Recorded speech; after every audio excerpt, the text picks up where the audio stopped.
Joining me right now is UFC featherweight Dennis Bermudez. Welcome to Kumite Radio. Thanks for having me, brother. For sure. You were saying that you just got back from Iraq. What were you doing out there?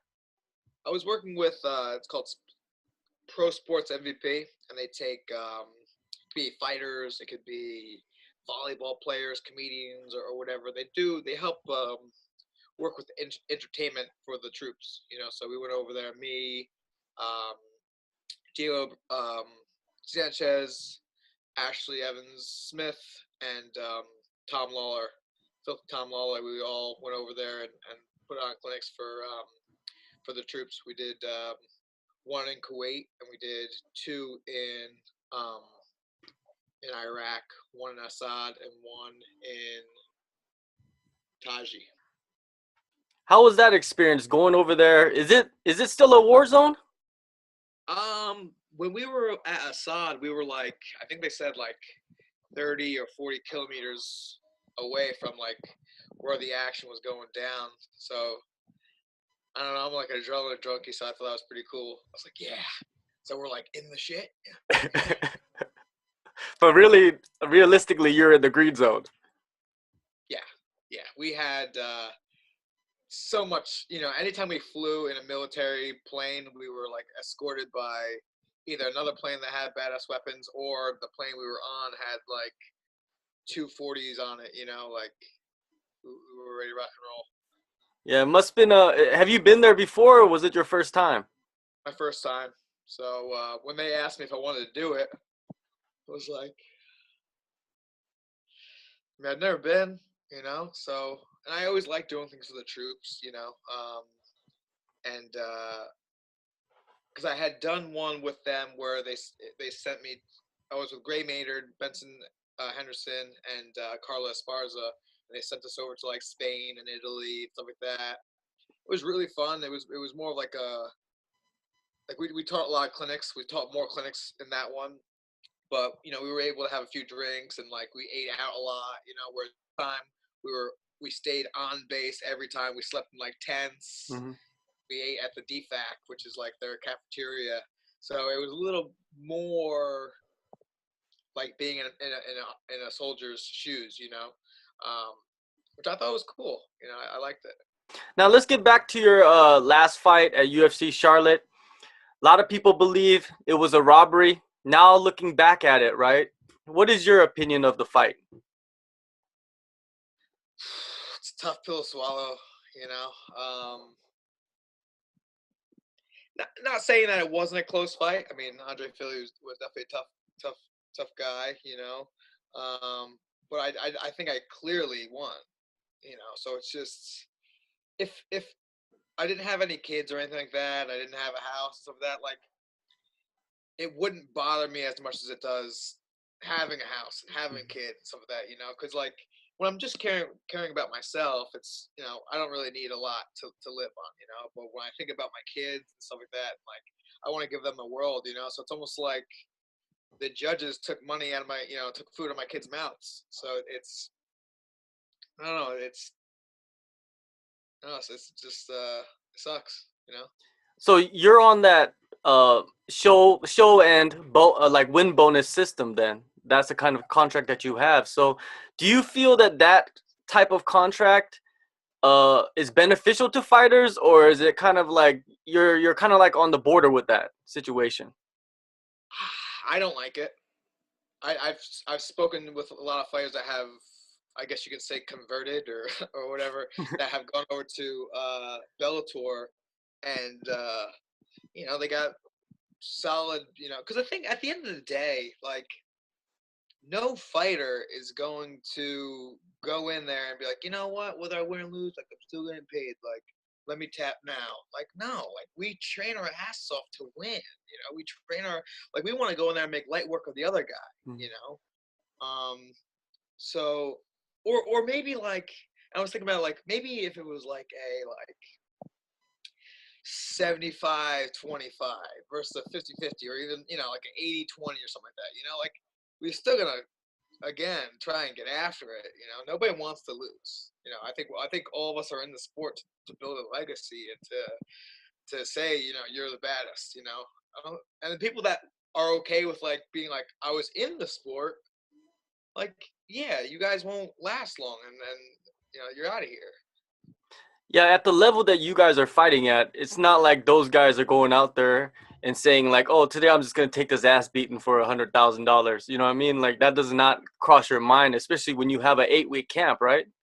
Yeah. So another thing too is when we sign the contracts and we see the fight money, win money, like we as competitors and as like are kind of like, all right, I'm getting all that. It doesn't really process through our minds like I might only get half. Because if I thought I would get half, I wouldn't sign the contract. You know what I mean? Mm. If I thought I was going to lose, I wouldn't sign the contract to fight him. You know what I'm saying? Yeah. So it's I mean, it's cheaper for the UFC, for the boss, Yeah, going back to the judging of that, right? Because like you said, the judging can kind of, deter someone's career, right? It can like put a big speed bump into someone's career by making these weird judging decisions. If you go back to the judging, it's 30-27, 28-29, 28-29. And the 30-27 is for you, which is you're right. weird. Right. Like come on, what are these guys watching? There's like one guy watching one fight and two other guys watching another fight.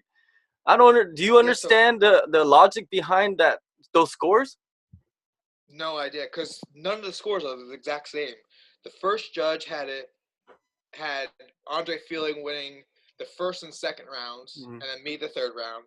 The second judge had me winning all 3 rounds, and then the third judge had Andre Fili winning the first round and the third round. Now the thing is, if me personally, if I'm to give Andre Fili any round that he won, it would be the second. And the third judge gave me the second over the other two. I don't know, my mind is just blown. Like in the third period, a blind man could have tell I've won that fight. For sure, Well, a lot of people agree. at least that round. Yeah. And how that judge gave him that third round, I don't get it. Yeah, now because of that, you've had two tough split decision losses back to back, to top guys. It's not like you fought like, dudes in the like rank 50 or something like that. You're No, fighting the best dudes in the world and it's coming down to the wire, right? Now, what is your like view of the future now since you are riding a 3-fight losing streak? um, you've really caught me in like a weird time, because if you had, and I've been telling people this, if you like 2, 3 years ago, if someone asked me, I've got $100,000 job for you, like here you go, would I take it? No, Mhm. I'd be like, fuck off, dude. I'm gonna be a UFC world champion, and I'll make way more than that. I mean, now after this series event, it's like it might be, you know, might be worth it at this point in time. I mean, like I put, my heart and soul into this thing, and I got in the last 6 months, I've had 2 guys go, "You didn't win." Was lost me $100,000. Mhm. It's crazy, Yeah. So it's like, fuck, man. I guess you could look at the other end of the spectrum, like, it's hard. Like, I'm trying to win every aspect of the fight. I guess what I'm saying is I could be careless and try to just fucking throw haymakers, I guess, Mhm. and get a knockout, But that's not the game plan for me. The game plan. I'm trying to win every aspect of every second of every fight, So it's not like I stopped fighting. So and it'd be dumb for me to go out there and try to just knock a guy out strictly, Um, but yeah, I don't know. I guess I'm just gonna keep training and keep getting after it, and I don't question my ability to be the best still. I'll fight both those guys I lost to in the same night tomorrow. Like, you know what I'm saying? Like one after the other, and I'll win. You know, um, I think both those guys know that like they really lucked out. Like they didn't win those fights. So I don't want to be bitter, but sucks. It's one of those. You know, but I'm not gonna hang on to them. I'm gonna just keep on moving forward and just try to get better. I think that's the answer to all life's problems and solutions is just keep pushing forward. Because when you sit there and dwell, it it weighs on you. So kind of keep moving forward. Those two guys, Christmas came early for them, um, and just get ready and get better and make it so the chances of it ever happening again is very, very slim to none. So Are you gonna get back in there quickly, or do you plan on taking a little bit of time off and getting some training in somewhere else? What's going on?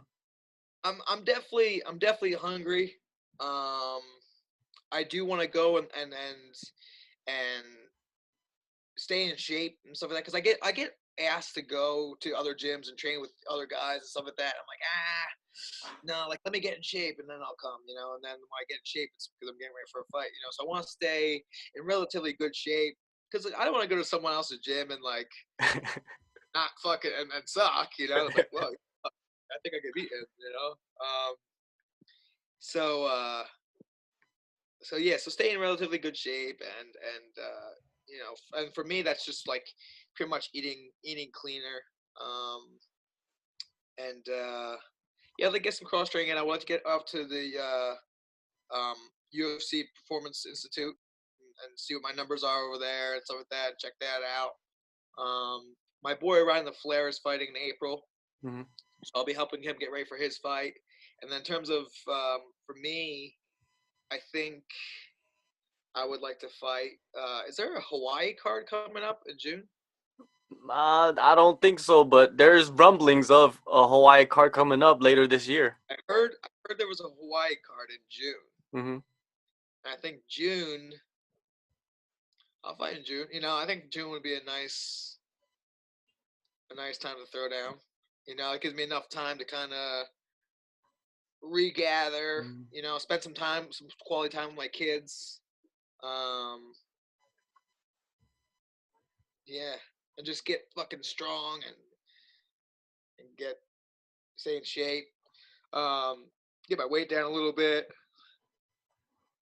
So also, my younger brother is getting stationed he's in the Coast Guard. Hmm. So right now, Miami. His next unit is going to be in Hawaii, and I think he moves out there around June. So that'd be cool if I could double up. Like go out there a week early, hang out with my brother, cut weight, fight, hang out a week after, and enjoy Hawaii on like the UFC's dollar. For Like the sure, you flight. could take your whole family out there, right? Yeah, That'd be a yeah, nice little vacation. for sure, for sure.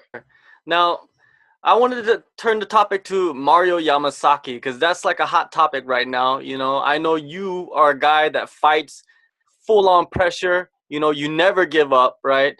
When you see a fight like the Valentina Shevchenko fight where Mario Yamasaki didn't, stop the fight and just let it go and continue, and a lot of people were criticizing him for that. What is your viewpoint on that? I like it. Me personally, I know when I fought the Korean Zombie, like he dropped me and I was looking for a leg and stuff like that, and it happened to be the ref's leg, but like my head was down. I was just grabbing for any leg. It wasn't Mhm. like I was like I don't know where I am, like. And then I looked at him and I was like, really, dude? This is. He's like, yeah. I'm like, you gotta be fucking kidding me, and like I think they see it, and like when a fighter, like you said, puts on 8 weeks of training, and like, dude, and the thing is also like, how many fights have you seen me get fucking completely like almost pretty much knocked out, like dropped in the worst way, and then I come back and win, Yeah. come back and win every time, and then you're gonna stop on the main event of Super Bowl weekend, you're gonna make me. Me personally, dude, because when I get ready to fight, I prepare to die. If you're not afraid of death when you go out there to fight, you're not afraid to get punched in the face. You know what I'm saying? Yeah. So when I get out there and I get ready to fight, like I'm prepared to die. I'm cool with it, And yeah, like I'll die for that money. I'll die for that honor. I'm going out on my shield, like when something gets called like that, for me personally, let my eyes roll in the back of my head. That's me. I think I speak for a lot of fighters with that. Yeah, I think so To too. the commission and to some fans, they're like, "That's a little brutal," Well, I'm like, all right, dude, shut it off then, Well, that's the sport, right? We Right. gotta be realistic. The sport is brutal. It's not a sport that, you could put Nerf around it, right? And then Yeah. go at it. It's just that's how it is, right? We gotta realize that. And like you said earlier, that's an interesting something that you brought up that's interesting is that you were grabbing a leg and your head was down. I think a lot of fights where the fighter gets dropped and they're going for the leg and it's the ref's leg, but their head is down because they're trying to grab and kind of recover, right? And I think that's kind of an illusion people see. It's like, oh, he was out, he's grabbing the ref's leg. Do you think that's kind of a misconception of, what people view? Um. Yeah. I think. Well, I mean, I've seen somewhere like, ooh, that guy's in a bad place, and he's just like, he's not home, you Mm-hmm. know. Um. But then, I mean, my head was on the ground. I was fucking trying to cut the corner and everything, And as soon as I felt like, hey, like it's done, like But like, I'm talking about when like a guy grabs a ref's legs and the ref has to like legit sprawl and like try to completely get away because the guy's trying to finish a takedown. So yeah, I mean, I think it's a little, Yeah, but it's I get what the referee's job is. That's why I Mhm. don't get like. That's why I don't beat them up when they Mhm. call a fight. It's because they're just trying to do their job, and their job is to make sure everyone's safe. That's their job. You know what I mean? So I get it. You know, and I've had conversations with like Donna Cruz and some other fighters. Like when you're back there now in the and you have the referees meeting in the locker room, like tell them like, yo, dude, you've seen me get dropped before. Like I keep fighting. Like let me fight. Like let Mhm. me go out on my shield. So that might have been a conversation that Mario um and that and Valentina may have had. Mhm. And you know, Possibly, possibly. I think that communication is key, even with the referees and the fighters, right? Now, I wanted to talk about your Guinness World Record stuff because I heard that you're going for another Guinness World Record. Is that true? um, yeah, but I have to start training for it. I haven't tried it, but they're really gross. It's like drink 500 milliliters of ketchup in like I think it's like under 29 seconds. Which like, I like ketchup on my burgers. I don't like drinking it. Then the other one is drink like 300 milliliters of ketchup in like 9 seconds or something like that. And then the last one is to drink a liter of a frozen beverage in under a minute. Jesus. Yeah. You So, are going for some incredible feats right there. because I have a Guinness Book of World Record, right? If I had two, like that'd be badass. Okay, here's just a couple of my Guinness Book of Records. Do you have the plaque at home? Yeah, I'll show it to you right now. All right. It's in my it's in the Menace cave. So this is the Menace cave right here. So we get our fitness on. I'm home. This is my little computer setup. And it is. How do I flip this thing around again? Oh, here we go. Oh, there it is. There it is. So, I guess having two or three or even four of those would be nice on that wall, right? Yeah. I'm in a book, dude. I'm in a hardcover book. For sure. Now, before I let you go, I know some people that know you from college, and I heard that you were the Menace in college. Also, you earned that name. Can you give us a story? PG-13 story of you being a menace. Uh, okay. So I was a freshman in college, and I had gone home and brought home my airsoft gun from like I had like in high school, and so I go in the other wrestling guys' rooms and I like put them. I'm like, give me your Gatorade. Like I legit like hands up, give me your Gatorade. Like dude, no, stop. Like bro, give me your Gatorade before I shoot you. Like pop. Like like all right, take a Gatorade. Like all right. So I had this gun, but no one could defend against it. So they all started buying guns. Then we were up at the field house on Halloween doing a workout, and it was late. It was like 9:00. So we were leaving the field house. Like, there's nobody up here. Like, we should totally play airsoft up here. So the next day, a few more guys bought some guns. So we had, I think it was like 3-on-3 airsoft war, and we put on all of our sweats and stuff like that. And because it was the day after Halloween, there was like face paint for like half off. So like some of us had our faces painted, and we played airsoft in the in the field house. But like we were so excited to do it, we did like probably like an hour earlier, and a group was like going down the hall, and a basketball coach saw them, and it was like, oh shit, like the field house is being robbed. So he calls the police. And I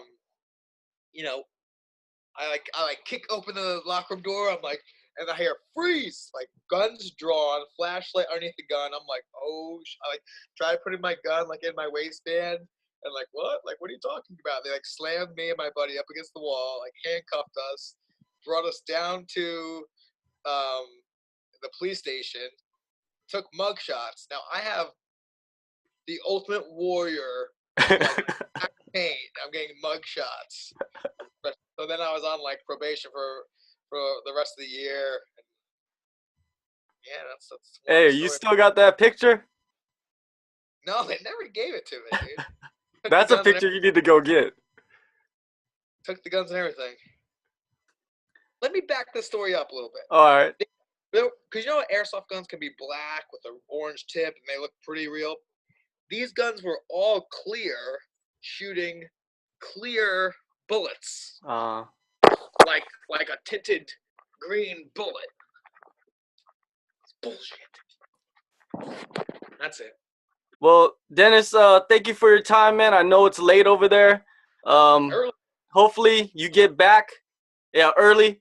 Hopefully you get back into action in Hawaii by June this summer. And I'll be talking to you soon, man. Sounds good, bro.